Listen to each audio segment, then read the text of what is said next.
বন্ধুরা সবাই কেমন আছো? চলে এসেছি সম্পা রান্নাঘরে নতুন একটা রেসিপি নিয়ে। আজকে আমি বানাবো রসমালাই। কিভাবে বানাই চলুন দেখে নেওয়া যাক। পুরো ভিডিওটা দেখার অনুরোধ রইল। আজকে আমি রসমালাই বানাবো, তার জন্য 1 লিটার দুধ নিয়েছি। দুধটা গরম করে নেব। প্রথমে 1 লিটার দুধটাকে ছেঁকে নিচ্ছি।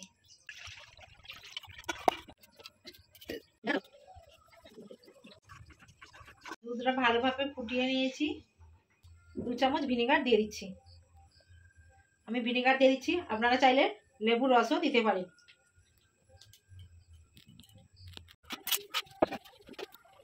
ছানাটা শক্ত হয়ে যাবে, তার জন্য আমি গ্যাসটা বন্ধ করে দিচ্ছি।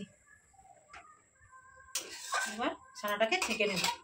পরিষ্কার একটা কাপড় নিয়ে নিয়েছি, জাল কাপড়, তাতে ছেঁকে নিচ্ছি। পরিষ্কার জল দিয়ে ধুয়ে নেব।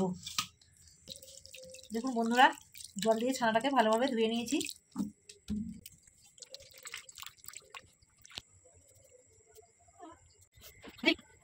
এবার চিনির সিরাটা তৈরি করে নেব। তার জন্য 1 বাটি চিনি দিয়ে দিচ্ছি। 1 বাটি চিনি দিয়েছি, 2 বাটি পরিমাণে জল দিয়ে দেব।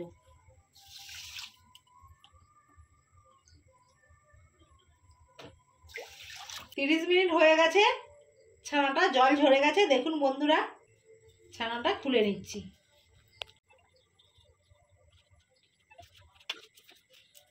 দেখুন বন্ধুরা, ছানাটা কত সুন্দর হয়েছে, কত সুন্দর নরম সফট হয়েছে। প্রথমে ছানাটাকে মেখে নিচ্ছি। ভালোভাবে মেখে নিয়েছি। এবার এর মধ্যে 2 চামচ ময়দা দিয়ে দেব। 1/2 চা চামচ বেকিং সোডা দিয়ে দিচ্ছি।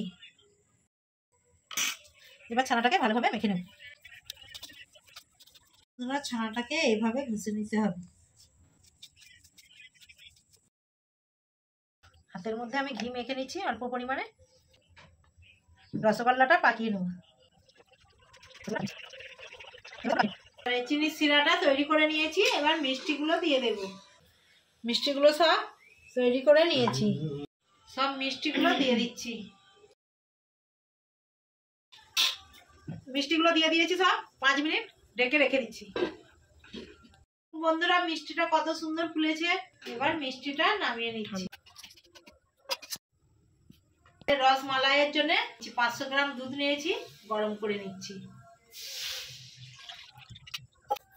মালাইয়ের জন্য দুধ ফুটে গেছে। এবার 2 চা চামচ চিনি দিয়ে দিচ্ছি।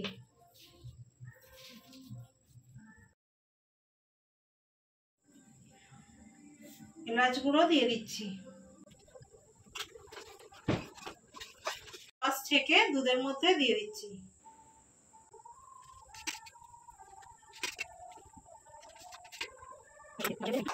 দুধের মধ্যে মিষ্টিগুলো দিয়ে দিয়েছি। এবার 5 মিনিট ঢেকে রেখে দিচ্ছি। 5 মিনিট পরে ঢাকাটা খুলে মিষ্টিটা দেখে নিচ্ছি। দেখুন বন্ধুরা, কত সুন্দর মিষ্টিটা হয়েছে। কত ছোট ছোট করেছিলাম, কত বড় হয়ে গেছে। রসমালাই তৈরি হয়ে গেছে। এবার ঠান্ডা করে নেব।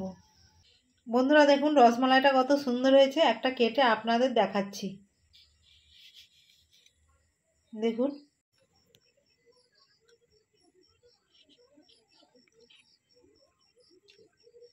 বন্ধুরা রসমালাইটা খুব সুন্দর হয়েছে এবং নরম, গালে দিলেই মিলিয়ে গেল।